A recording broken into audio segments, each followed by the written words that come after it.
So ngayon, good morning. Ito ngayon naman yung flood control dito sa Malinaw mga kailaw. Itong part na ito ay medyo okay naman.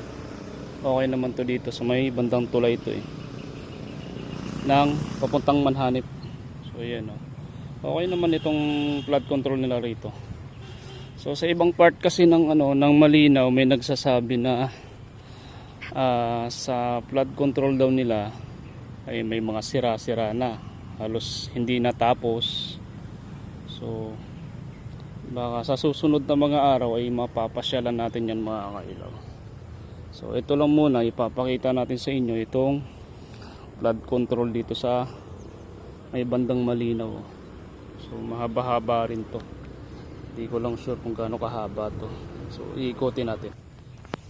So ito, pansinin nyo mga kailaw, medyo bago pa yung nito pagkagawa, pero may mga crack na so, ayan bago. Hindi lang natin alam kung bagong gawa lang itong flood control na ito o bagong repair, diba? So bahala na kayo magkomento, bahala na kayo magkomento kung kailan nga ba to sinimulan itong flood control dito sa Malinaw, kung bago nga ba ito or ni-repair lang din ulit. So mahaba naman, ilang metro din to. So pupuntahan natin hanggang dulo mga kailaw.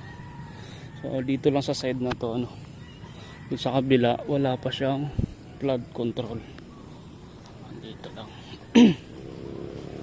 So kalok-lok din at antsayin natin kung mga ilang metro tong nagawa ritong flood control.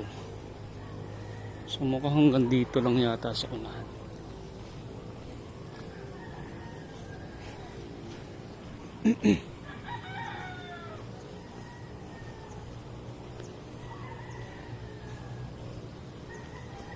So hanggang dito lang mga kailaw, kaya hanggang dyan lang siguro, mga nasa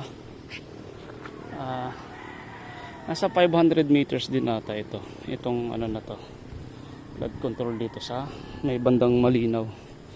So hindi natin masasabing hindi solid o magandang pagkagawa, kasi okay naman, wala naman tayo nakikitang sira dito.